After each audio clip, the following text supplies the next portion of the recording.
view of tradition. This is not tradition, this is avant-garde.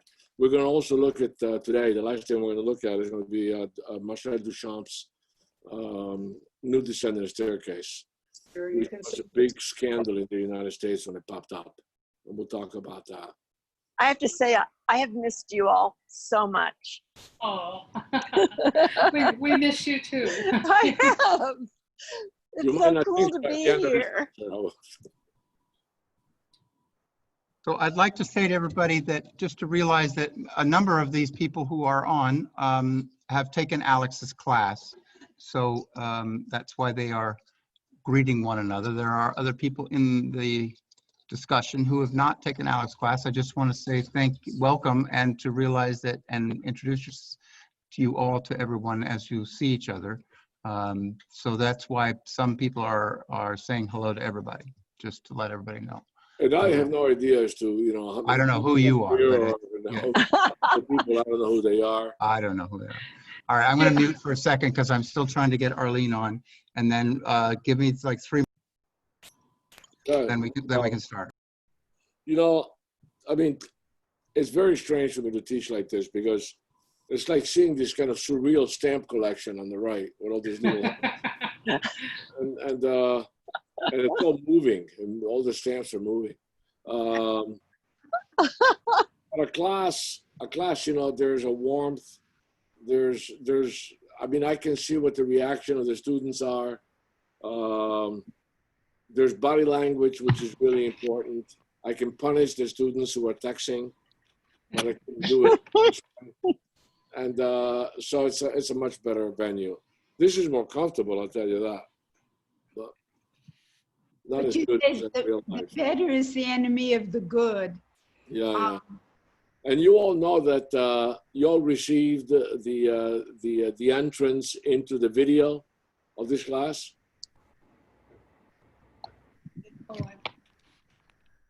Not sure what you mean. Me neither.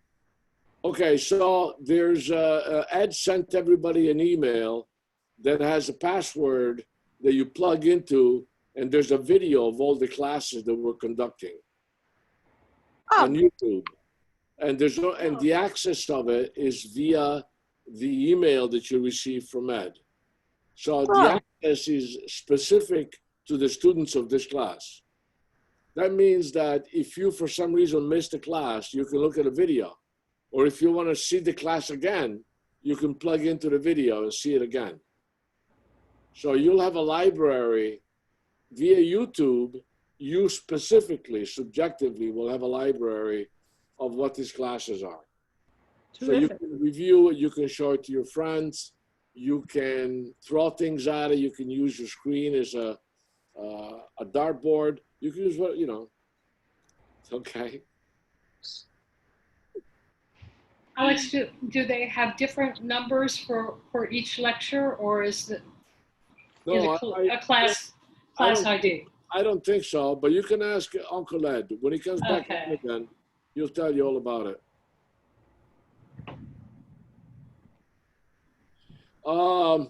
My question real fast, you know, while we're waiting for, last week, you know, I tried to address the point in the second half of the 19th century that modernity, in terms of our perception of what visual arts is, really began. And it wasn't just visual, you know, it was in terms of photography, for instance, in terms of writing, in terms of poetry. I mean, Ezra Pound at the beginning of the 20th century changed poetry completely, even though he was a fascist. And certainly music. And a lot of the artists had connections to music, especially at the beginning of the 20th century. We're going to get into Kandinsky in my other class, my abstract class, Wednesday. And we're going to see the connection that he had to the spirituality and the abstraction of music. You know, modernity in music took liberties that are not too far from the liberties that the painters took. People like Varese and John Cage and Luigi Nono and Stockhausen did some amazing musical, you know, compositions that are so totally different than what we're used to in terms of you know, what we perceive music to be as it was up until the beginning of the 20th century, not too far with painting. So everything changed. I mean, if you look at filmmaking, the first films that came out, and then you see what, you know, what the films look like now, and you look at the journey of filmmaking with all the various isms, you know, realism, surrealism, et cetera, et cetera, et cetera. So in essence, when you're studying the visual arts, what you're doing is that it's one cultural representation of what the concept of modernity did, but it's not by itself. It goes along with everything. It goes along with pharmacy. It goes along with science. It goes along with microbiology. It goes along with everything. Transportation, certainly communication. You know, we're leaving the earth. We're entering into subatomic particles. I mean, we're expanding. And so things start to look different. And so we view the world in a very different eye. And modern art is nothing more than a study of everything that I just mentioned. And because figure is us, we tend to interpret us differently because we live contextually in a world that was totally different than before.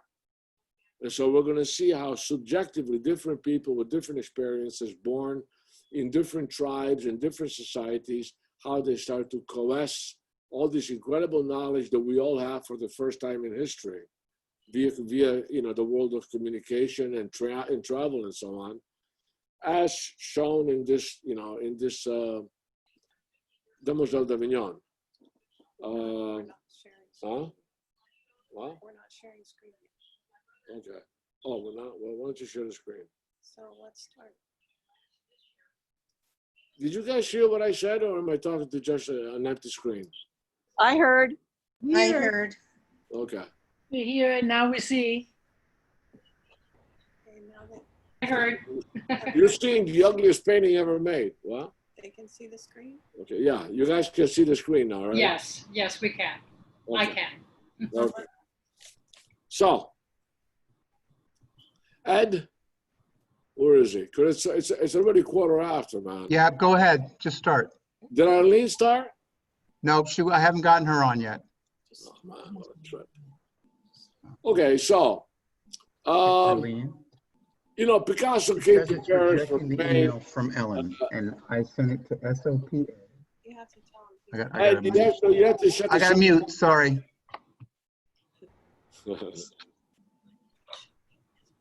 Yes, I will suggest that you all mute your thing so that we don't hear dogs barking or people yawning and so on.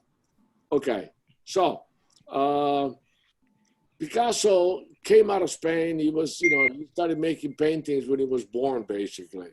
His father was a kind of a lousy painter, but he turned him on to the discipline. His first paintings were doves. He used to paint the feet of his father's doves that his father did. He lived in a very, very quiet town, you know, sun-bathed Andalusian town, and there was nothing doing. The only excitement that existed, there was no radio, there was no television, there was nothing. The only excitement was the corrida, which he went to. And when he came home, he did, you know, endless drawings of bullfights and the toreadors and, you know, and the audience watching in this incredible arena and all his, and that was a kind of like a subjective myth, is the tragedy and the power and the submission of the bull, which stayed with him all his life, and the dove. Don't forget that Picasso, you know, Picasso became a member of the Communist Party, and he did a dove in the cover of the first Communist Manifesto newspaper that popped out in the 1920s, and it was a dove. It was a white dove, and after that, the Communist Party, the leftists in Europe, adopted the dove, which was a symbol of peace and a symbol of regeneration of a new society, because the dove was the bird that showed Noah, by virtue of the, you know, of bringing back to the ark an olive branch, that there was land, and therefore the animals could be released and you could start a new world. So Picasso goes to Paris. You know, he learned to speak French with a horrendous Spanish accent. He hung around with a few Spaniards when he was there, some poets, some writers, a painter named Juan Gris. That wasn't his real name, but Gris, by the way, means gray in Spanish. And he settled in Paris, and he settled along Montmartre. For any one of you who's ever been to Paris, if you go up to the Sacré-Cœur in the Pigalle, up above the hill there, there used to be all farms and windmills at the time of Van Gogh in the 1870s, 1880s. And Napoleon III got rid of all the farms and actually started to put up apartment houses. And the first clubs were there, Moulin de la Galette, Le Moulin Rouge, you know, the red windmill and so on. So along the staircase that led up there, there was this big, huge studio with glass, sort of like a glass greenhouse that was called, they used to call Le Bateau de Lavoir, the boat of the washing, because it was a laundry place where women went and it was flowing water and washed their laundry. And there were these very large rooms with a lot of light, and Picasso and Braque, and Picasso, some of Picasso's friends, not necessarily just painters, but all, you know, very young people, men and women, began to live there. And they started to become sort of like the new hubbub of modernity. That's where the Cubism started, in that spot. They used to be outside of the Parisian walls, of the ancient Roman Parisian walls. And because of Napoleon III, the Industrial Revolution, the expansion of Paris suddenly put that pretty much in centre-ville, you know, in the middle of the city. Anyway, so Picasso comes up with this painting. It's a huge painting comparatively. And like I began to say last week, with the promise that I was going to go back into it this week, Damoiselle d'Avignon, to summarize, is again, these are the ladies from the Calle d'Avignon, which is where the whorehouses were in Barcelona, in Spain. And that Picasso used to frequent, to him and everybody else that he hung around with. And this painting is a kind of a synthesis of what art meant to the modernists up to that point. So you have the concept of primitivism primo, where for the first time in the 19th century, the second half of the 19th century, the Europeans brought into the home of the muse, the museum, they brought in African masks, South Pacific masks, American Indian Kachina dolls, on and on. You know, images of totem poles, all things, you know, Mayan stuff, Aztec stuff, Peruvian Inca stuff, things from Tahiti, from the Pacific, Australian, Aborigine things, and so on, Maori things from New Zealand. All of this, again, very primitive, what the French used to call sauvage, you know, the savage, in their colonial repressive head, brought all of those things in, and the painters that went to see it, people like Picasso, like Matisse, like Modigliani, Giacometti later on, they went to see this museum and they freaked at what they saw. Not necessarily to the point where they truly understood what the function of the variety of mythology that follows the creation, let's say, of an African mask was. Although Picasso did study some of that stuff.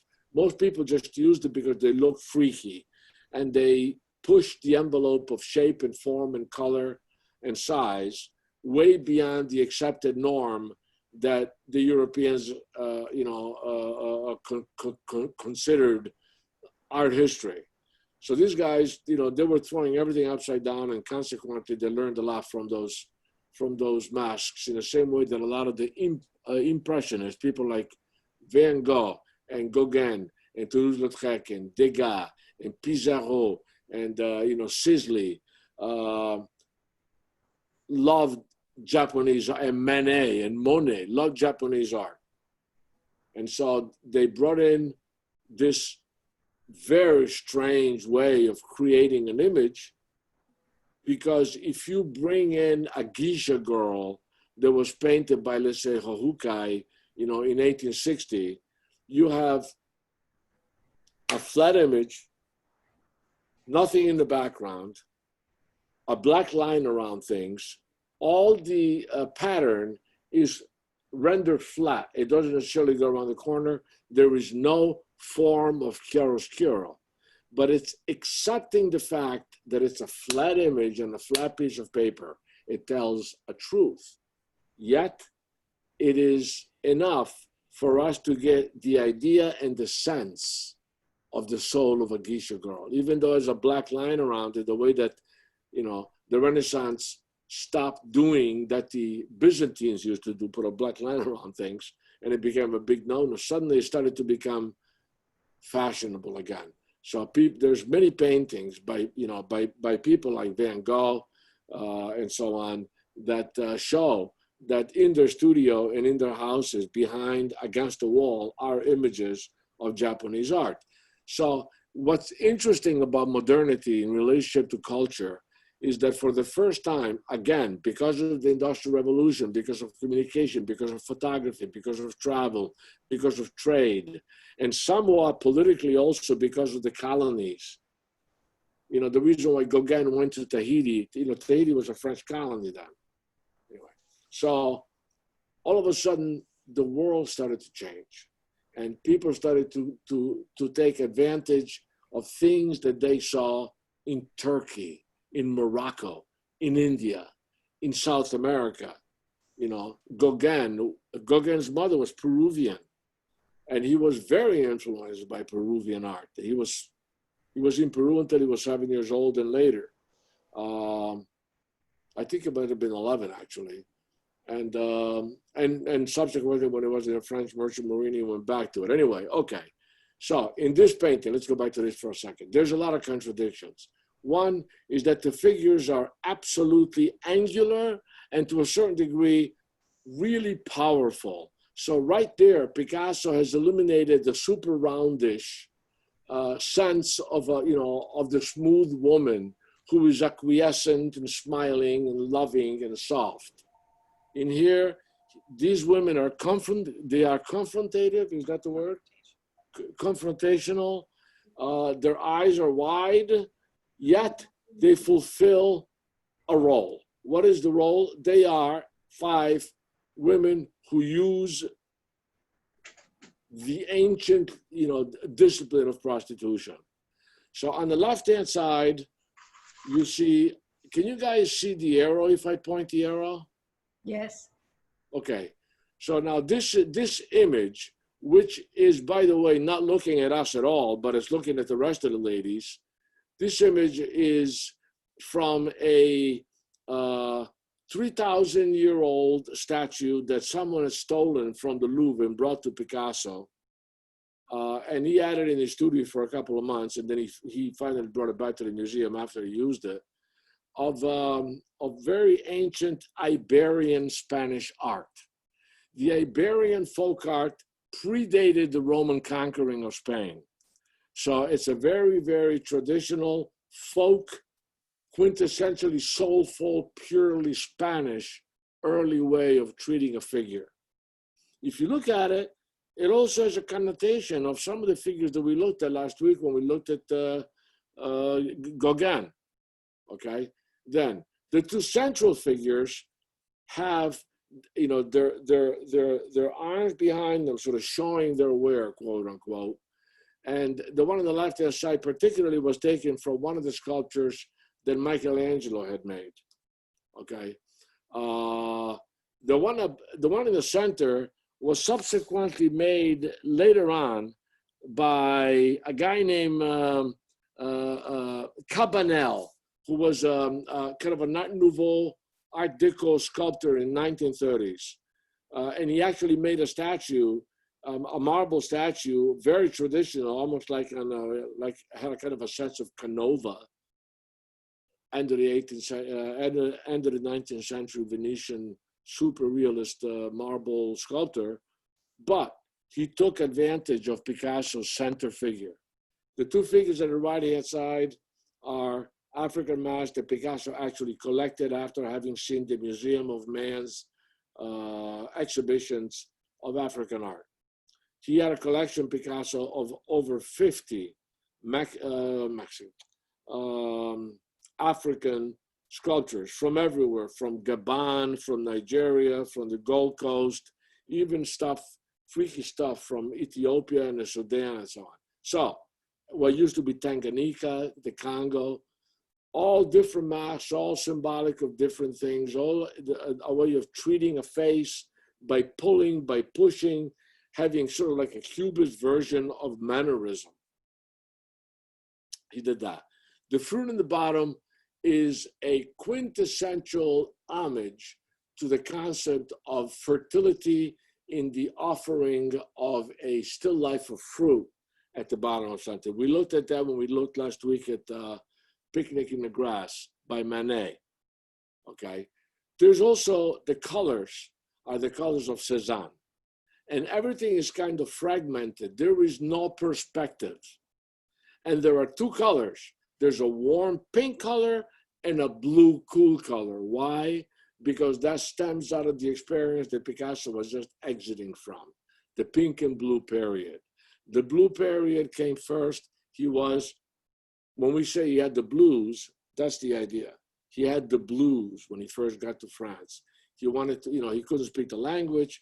He was poor. He was intimidated by the sophistication of a lot of the French, but he fit in. He started to sell work, and he found himself Fernande, his first lover, who lived with them, and so he started to become more, happier, and so he introduced the color pink. This is a painting that he did in 1906. Incidentally, Demoiselle d'Avignon was painted in 1907. He did this in 1905 and finished in 1906. So this is a pink period following this first blue period that came just before the Demoiselle d'Avignon that we just saw. Now here the figures are very different, let's say from the figures of a Botticelli or a Titian or a Van Eyck, okay? So what do we have? To begin with, he painted himself. He painted himself on the left-hand side, okay? And he is an Harlequin. Now, Harlequin was a commedia dell'opera character that the Neapolitans and Venetians were experts at. And it was an 17th century, started in 1600, street theater. And they had very specific masks and very specific personalities with very specific names who assumed a way of acting that was always the same, no matter where you went in the streets. So anybody could act that person. And this person that Picasso named himself after, Harlequin, was a very, very poor knave who was nevertheless extremely wily and sneaky. And he made a living kind of sneaking around, doing things for him to survive that were not necessarily nice, quote unquote. So he was wearing a patched clothing made out of a lot of different patches because he had no money.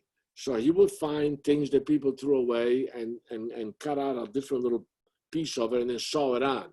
So all the different patches eventually became stylized into this sort of almost cubist-like diamonds of different colors that is covering himself with. The little girl next to him, who's holding on to the very sweet vase of flower and whose head is down, is his daughter his little sister.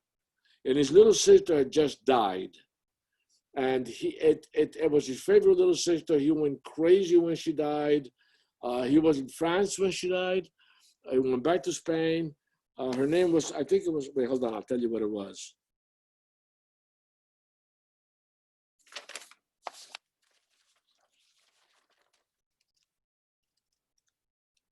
Okay.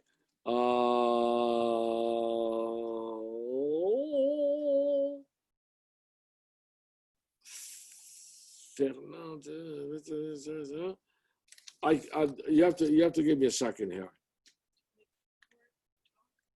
No. That's Concita. That was her name. Concita.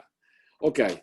The guy that's standing directly behind him, right here, holding onto a sack, okay, and he's dressed like kind of a fat jester, kind of a paunchy character. That is the symbolist Apollinaire, who stayed with Picasso and Braque in the Bâton de l'Ivoire. And Apollinaire was a very important character because being a symbolist, he was a great, he was a writer, he was a great he was a great inspiration to a lot of the modernist painters, okay?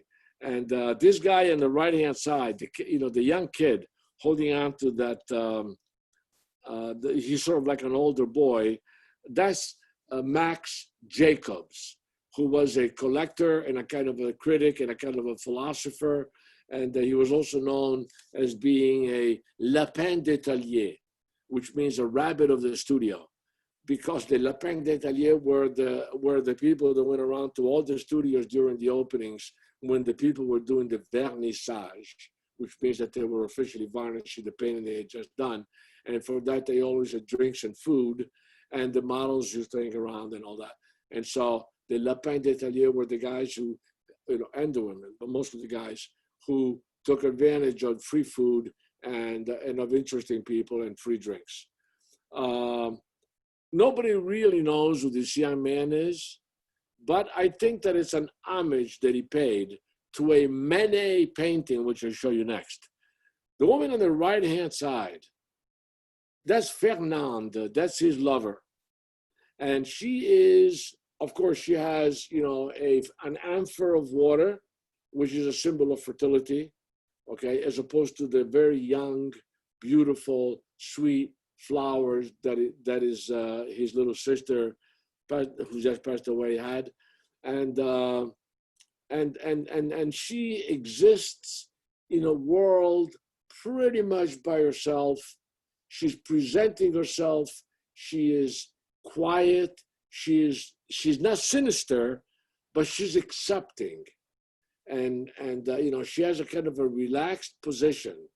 And she really, having said that, the totality of the painting, you have to look at it as a kind of a staircase. You start with Picasso and you kind of go, dun, dun, dun, dun, dun, and you end up with her. So that this line ends up with her, okay? And in the center, you have death and life. The amphor and his little, and this homage to death. Interesting that his little sister, two more things that are actually three things that are more interesting.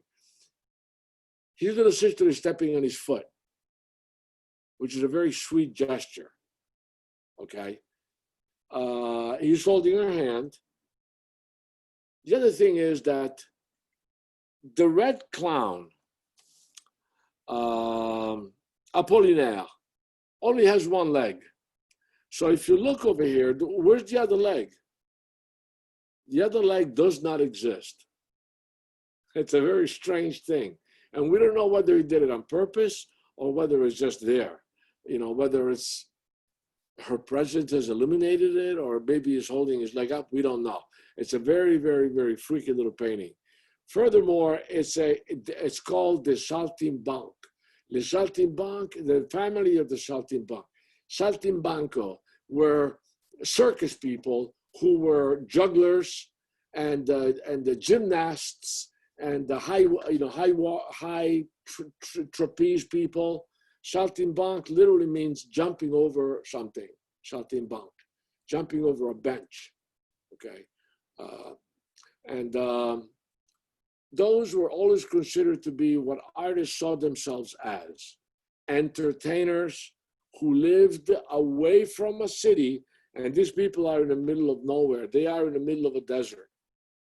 Okay, they are these sort of nomadic actors, these nomadic clowns, these jesters, playing a play of culture, an opera to a certain degree. When Picasso first painted this painting, the background was of a horse race. What do you call it? Hold on.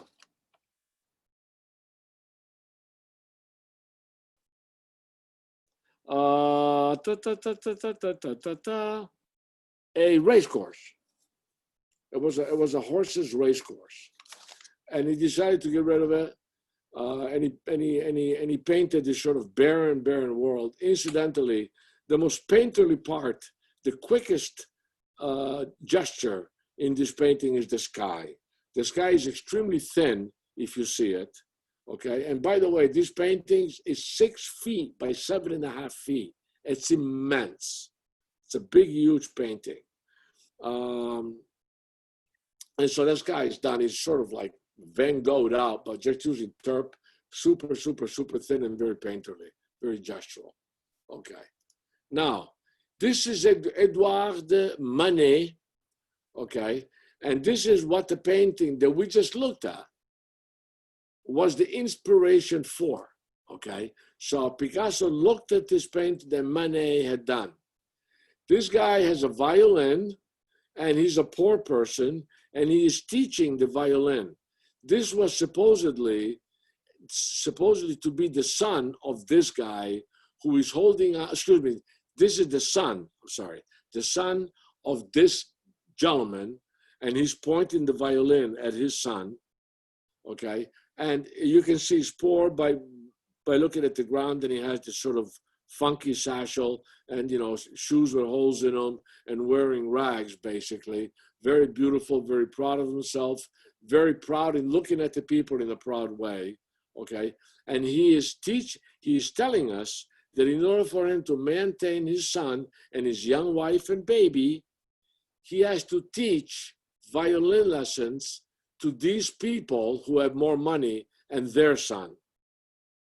So there's this wonderful connection between, there's 6 people, 1, 2, 3, 4, 5, 6. Go back to 1, 2, 3, 4, 5, 6, right? So it's their families. So that Manet painting inspired Picasso's pink painting. And then the next thing he did, which was a huge step, was Demoiselle d'Avignon.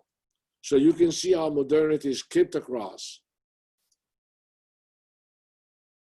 Demoiselle d'Avignon started in 1906, finished in 1907. Right after he did that, everybody hated it, and then people started talking about it in all the various cafes and came to his studio and finally realized that they were talking an awful lot about what he had done and asked him what his concept was. And he came up with this painting, one of many paintings that he did together with Braque, okay? And this is quintessentially Cubist, and it's a figure.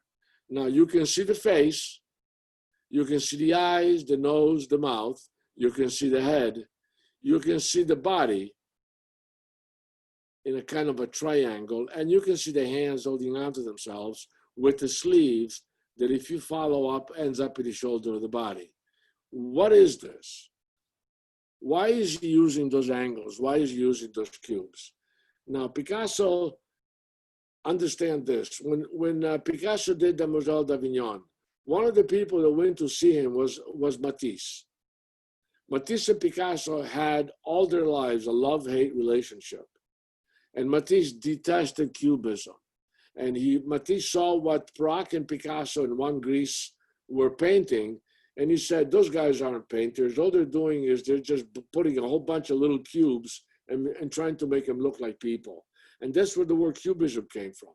It came from Matisse's lips by calling what they were doing little cubes.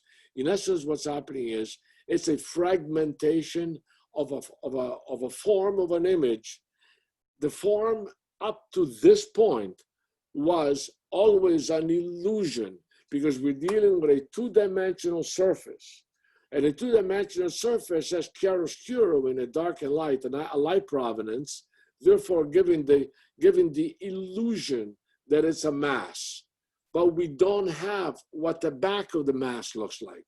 or what the top of the mask looks like, or what the mask looks like as it moves, and what it looks like if you look at it from the bottom. In reality, in our everyday, constant, always reality, we have the option of analyzing a figure or anything, but we're talking about a figure this particular way, from all different directions.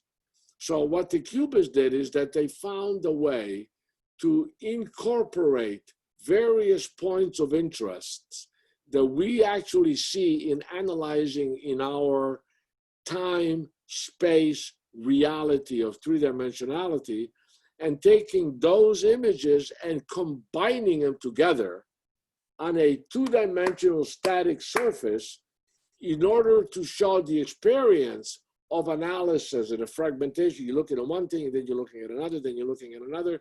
And now how do you take this space and time sequence and reducing it to a flat, timeless, static, two-dimensional surface? Does that make sense? So that was one of the main things of Cubism. And between Picasso and Braque and Gris, as I said, and a little bit later on, many other people, they explored and experimented. And on top of that, you had the idea of creating a painting that has its own aesthetic. They didn't want to use color at the beginning because they thought that color would confuse the issues. So they were much more interested in the actual game of reduction, essential fragmentation, and concentration of time and space on a two-dimensional surface by using just very, very, very subdued colors. They thought that if they used a lot of color, it would be almost impossible to look at. This is another figure. Now, Picasso came up with a huge amount of various ways of doing the figure. If you go to the Peggy Guggenheim collection in Venice, you see some painting that Picasso did where the figure is just a line or 3 or 4 geometric lines with one eye up in the attic and the other one in the cellar. And he still manages to make it look like the figure. He was a master at it. This is a painting he made of his young 16-year-old lover, Marie-Thérèse Waller, her name was. She was this young, she became very, very pregnant. He saw her when he was in his late 40s. And he saw her walking out of a bakery and approached her and said, Mademoiselle, you are very beautiful and I'd like to paint you. Would you come to my studio? And she did. And that was the beginning of a relationship that lasted for a lifetime, in essence. She was a very soft creature. Soft in the sense, I don't mean aesthetically, although she was also soft, as you can see aesthetically. But she was kind and she was very quiet, and she would whisper and she would smile, and she was affectionate in a very cuddly way. And she sort of made Picasso, she turned Picasso into a piece of butter. And Picasso at the time was used to these incredibly powerful women that he had gone out with, who were artists, who didn't take much of his crap, and believe me, he had a lot of it. And so on one hand, he had this incredible challenge, women who stood up for themselves and were very powerful and that he appreciated, and on the other side, he had her. And so he would go to her in the same way that somebody grabs a pillow to go to sleep. I'm sorry, I'm not saying that. That's just history, by the way. That's like politically. What's interesting about this painting is that I don't know how many people realize this, but if you look at her face, okay, if this is a profile of her face, this part up above is a penis. You see that? When you look at it together, if her blonde hair went all the way up to here, it would be more of a total face. And, so her mouth is half on one side and half on the other. But the amazing thing about this is that if you look at her photograph or you'll see a video, she actually looks like this figure. She moves like this figure. All the colors are her. All of the shapes and the forms are her. The sort of play of the fingers are her, and so on. So this is, the lecherous, politically incorrect Picasso doing this breaking up of an image in a very cubist way, including what happens to the breast, etc., in a way that only Picasso could do. And Pops Matisse, who also was fascinated by that softness in the human body. Matisse was extremely French. Matisse grew up making a huge amount of drawings and taking advantage of those Greek vases that we saw last week, in terms of making a very pure, very mellifluous and elegant line. And Matisse's whole trip is that he wanted to eliminate detail and retain the essence of beauty and movement of a human being. And this painting is what he came up with. All of the negative spaces between the figures are considered as beautiful shapes. So if you look at this triangular blue shape, if you look at just the shape itself, how beautiful this sort of boomerang shape is. You look at you look at this amazing little pentagon shape, so that the negative shapes and the positive shapes have this amazing dancing balance. They both dance. Now, the negative space is considered in art, especially after the lessons of the Bauhaus, which we're going to get into 2 weeks from now, to be as important as the sound, as the silence between the sound of music is. So that if you have two notes, the silence between the notes is as important as the notes themselves. So music, you have this perfect balance of the totality of music, both the sound and the silence, and how they hold hands together. And the same way with the negative and positive spaces, as shown by Matisse. The dancing figures were in homage to Botticelli, who Matisse absolutely revered, particularly that Primavera that we looked at last week, the First Truth, Springtime. There's a fantastic image of this. If anybody ever goes to Philadelphia, at the, what's the name of that collection in Philadelphia that we went to? I forgot the name. It's the greatest collection of modern art in Philadelphia. Barnes, the Barnes collection. Thank you. The Barnes collection. The Barnes collection, which unfortunately moved out of what used to be the old Barnes space, and they now take up a much better, supposedly, much clearer, much more spacious and lit space. And that was contested, and there was a whole thing about it. But that's right on the main mall, on the way to the fantastic Philadelphia Museum.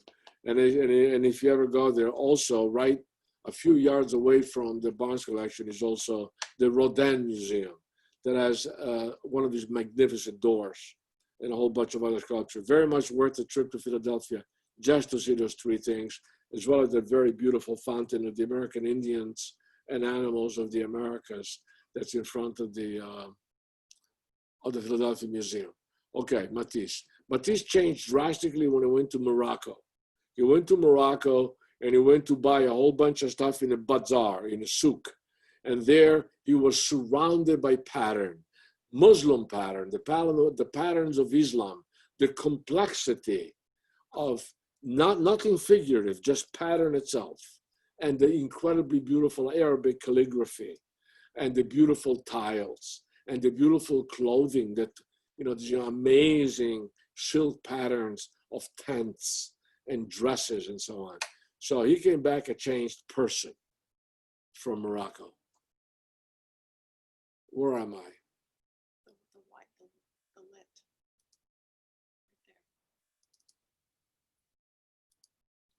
Right there. And here's on the right-hand side, you see the first painting he did when he came out of Morocco. And you can see how the pattern in the background is a kind of a takeoff of Moroccan tiles, even though the plant is in a Chinese Chinese dish or pot rather. Everything else is Moroccan. And he offers again the symbol of fertility by giving us a still life of fruit in the foreground. A plant, of course, which is again fertility. And this magnificent woman, which, by the way, was highly influenced by Picasso, and the simplicity of the face is very much like an African mask and like Modigliani's mask, who was a good friend of his, who in turn was highly influenced by African simplicity and complexity of abstraction of the masks. Next to this, you see a variety of other images that Matisse used and simplified as women. It's worth for you to go under what I'm doing here, which is images, and check out to see, the amazing variety that became a kind of a signature of Matisse. But that, including a point when he was extremely sick and bedridden, and he took a scissor and just different color paper, and he would make these amazing, beautiful shapes, like this. And this. Okay.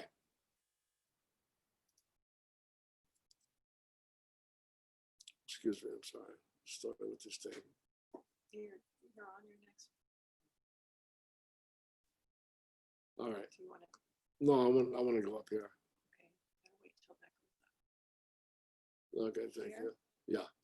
Okay, so here we have Fernand Léger. Fernand Léger was a big guy who was a teacher all his life. He worked in a little town in Provence near the water, right in between Cannes and Nice, about 10 kilometers inland, a place called Biot, B-I-O-T, with a little teepee over the T. And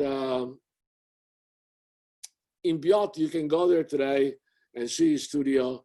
And he also made a huge, immense playground made out of tiles for children using the simplified shapes of his. He was, for all intents and purposes, yet another proponent of Cubism. But he was a very specific Cubist. His figures are extremely stylized, extremely soft. He is almost like an 18th century Dutch woman's painter, except in the 20th century. He was basically fascinated with Art Deco, and you can see why, and Art Deco was fascinated with him. Everything in here, with the possible exception of what's going on in the background, okay, is recognizable. The table, the objects on the table, the rug on the floor, the small rug, the bed, what the figures are doing, the cup of coffee, the book, etc. Even, the cup in the background, and the cat, the black, amazing black cat that almost looks like a Peruvian panther. Now, his stylization makes those women almost look like soft robots. They're very modernist, yet they're still naked. Okay, so that he still brings in the ancient tradition of the goddess, but he puts the goddess in a very urban, interior, and non-involved universe. You got the woman in the background that's looking at you, the one laying down, with a face that she's actually looking at your chest. She's not looking at your eyes. The one on the bottom left is looking down below, just on your side. So these women are thinking their own thoughts. They're not there for you to oogle over. They have their own world and they live in modernity and they are affected by the world outside. It's a world of machinery. It's a world of simplicity. It's a world of definite, absolute shapes, the pure rotundity of a wheel, the absolute straight line of a mechanism of the Industrial Revolution. These are the daughters of the Industrial Revolution. And the background is extremely abstract, and it's all a question of the pure balance of shapes and colors in relation to what the composition does. I put this up here because Léger got to that point via a tremendous amount of exploration like this, okay?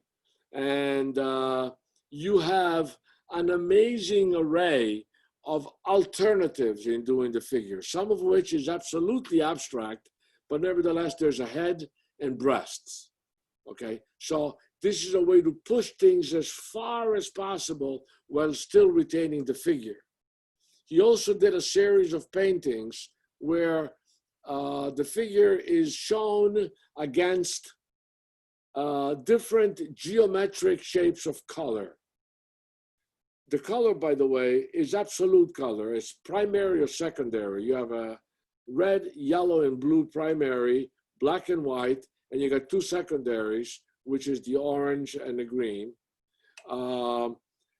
Plus the fact that he's not he's not telling us that those figures exist in a world that we're familiar with. They exist in a world of color.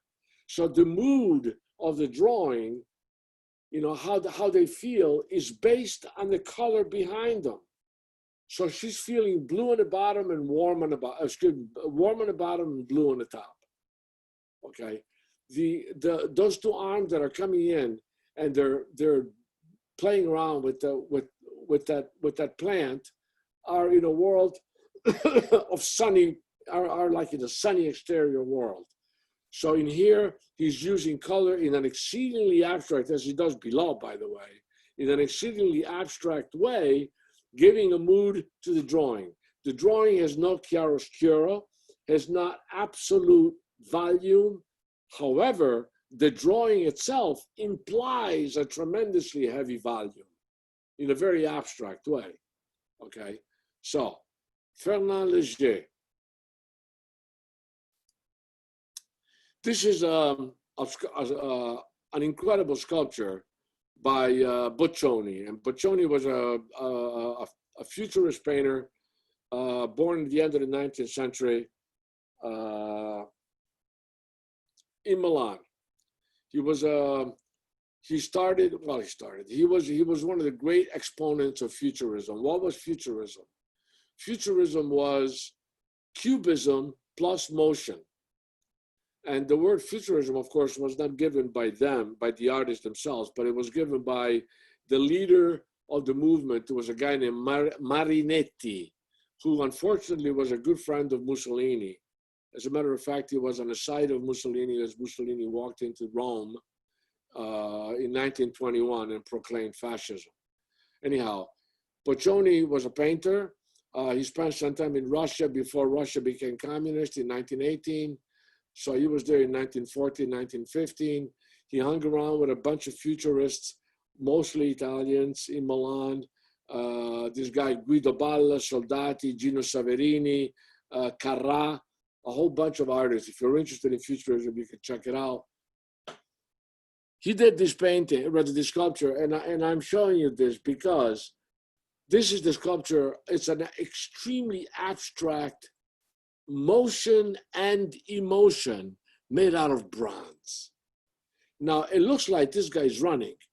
And as he's running, aerodynamically, his body is morphing into the shapes the speed would cause on something that is organic and soft, including clothing.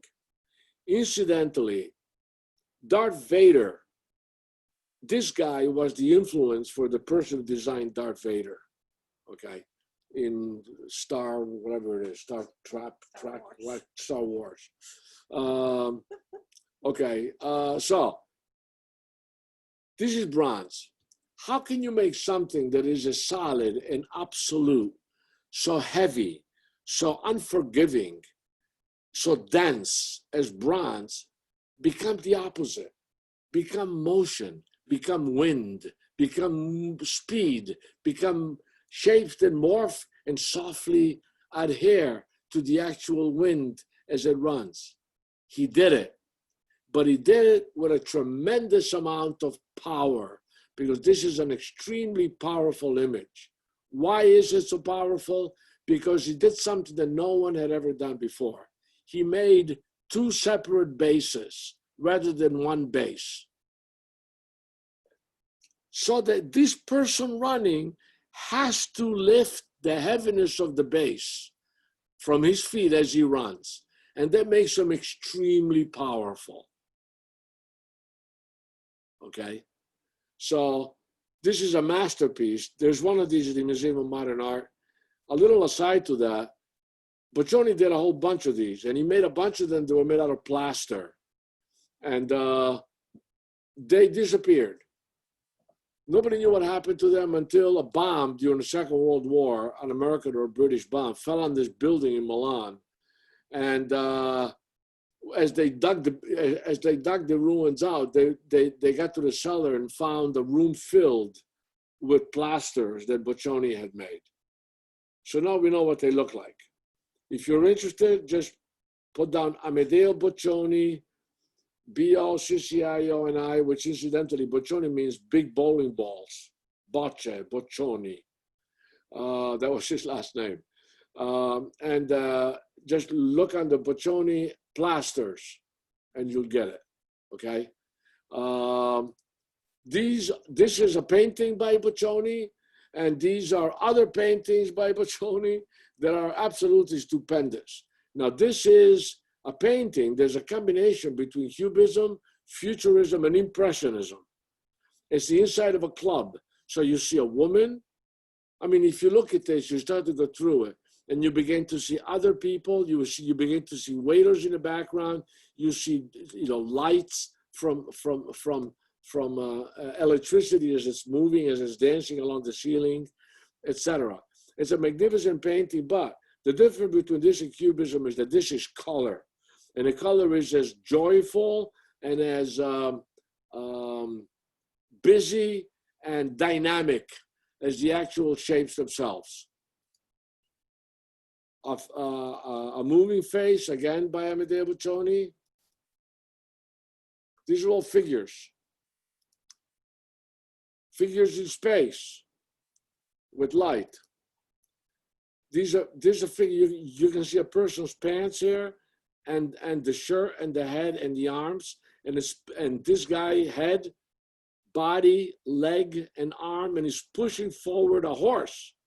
Here's the front paws of a horse, the halter in the back, and the head and the nose is down here. The body is on the right, and there's more horses in the background. What's he doing? He's carrying material to create construction in the background.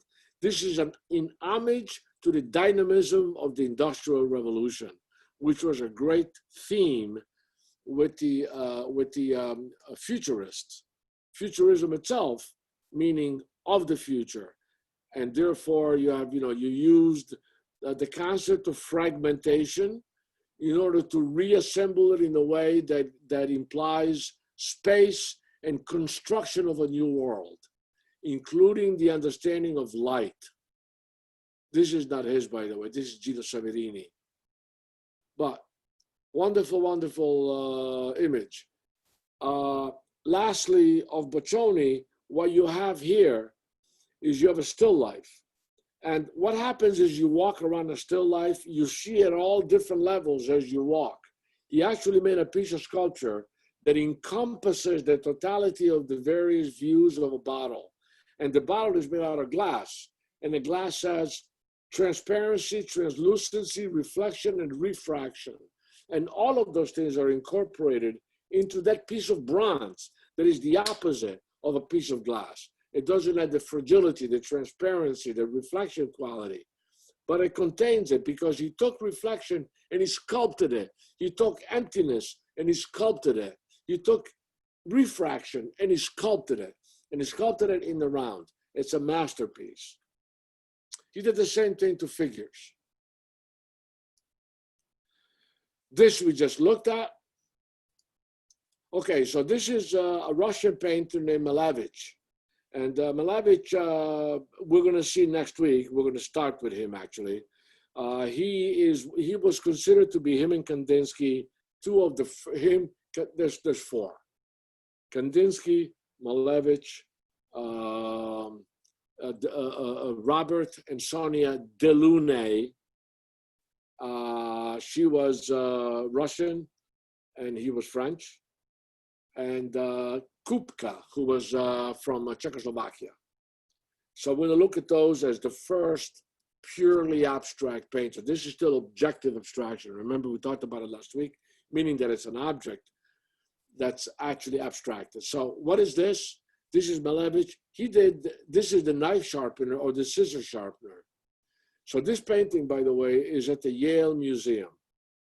Very much worth taking a trip to New Haven. It's a magnificent museum. It's free entrance. It's huge. I lived there for 2 years, basically, because I went to graduate school right across the street in the Art and Architecture building. And we used to walk across the street all the time.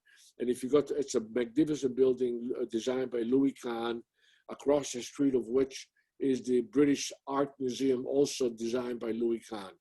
So you have the first building, commercial building ever made by Louis Kahn, and then across the street, the last building made by Louis Kahn, the great architect, in the British Museum. Anyway, so what do we have? This is a person with a wheel and his leg kicking the wheel, and the wheel is spinning. And as the wheel is spinning, he's sharpening a knife. You see the knife or the scissor here? And the hands are holding on to it, and the thing is going like that. And his face is moving up and down, up and down. Here's his mustache, 1 and 1, 2. Here's his eyes, his hair, his shoulder. And behind him are the staircases and the banisters, because those guys were ambulance scissor sharpeners. They would show up and say, scissors and sharpening scissors. And all the people would come down with knives and scissors, and on their wheel, he would sharpen them and pay him, and then he just move over. So this is, this talks about the incredible, you can almost hear the sound of the wheel moving and what's going on. Plus you see the shaking, the motion, the music of it, the dance of it, futurism, movement, dynamism. This is another version of Russian constructivist figurativism, okay, where you can see, a lot of things that are recognizable. But this is Malevich also. And this is a poster because he was as a Russian constructivist. He belonged to a group of young men who were anti-Tsar. And they did a lot of posters that were in favor of Marx and therefore Lenin and Trotsky. They were in essence communists, and they were propagandizing Russians in order to overthrow the Tsars. And then they themselves got their ass kicked, so to speak, by Stalin once in 1921 or 1922. Lenin died and Stalin took over, the crazy Georgian. All right. The last painting that we're going to stop with and we're going to start with next week is Duchamp, Marcel Duchamp, who was born in Alsace-Lorraine in northern France. And he was a conceptualist artist, a surreal artist, a Dadaist, an object trouvé artist. He was a great avant-garde person who was instrumental in changing our concept of what it's like to go against classicism. And we're going to see that next week. He did this painting in 1911. And this is one of 4 paintings he did of the nude descending a staircase. And it's precisely what it looks like, what it feels like. And it's a beautiful painting. A little note before we leave is that President Theodore Roosevelt went to a salon to see modern art. He didn't like it much. And when he got in front of this painting, he said, quote, bully, because he used to say bully for reasons unknown. Bully. It looks like an explosion in a shingle factory. And that's precise. And Duchamp did it. Said, oh, thank you. It's exactly what I wanted to do. So unbeknownst to him, his criticism was actually right on in terms of the dynamism that Marcel Duchamp implied in doing this painting. Have a wonderful day. I'll see you next week. Wow. Oh yeah, I'm sorry. Are there any questions? Unmute if you have questions. This was fabulous. No questions, just fabulous. Okay, good. Yeah. This is just the beginning, you know, we got 4 more classes. Let me just tell you one thing. Where I teach in New York, you know, when I teach art history in New York, or when I taught art history when I had my school in Santa Fe, New Mexico, I mean, in New York, it's 15 weeks and a class goes for 3 hours. So that's 45 hours of teaching art history, and I always bitch and moan because it's not enough. We only have 6 hours, so I have to cut a lot of corners, you know, and I have to go 1,000 miles an hour for you to get a sense of what's happening. Okay? Right.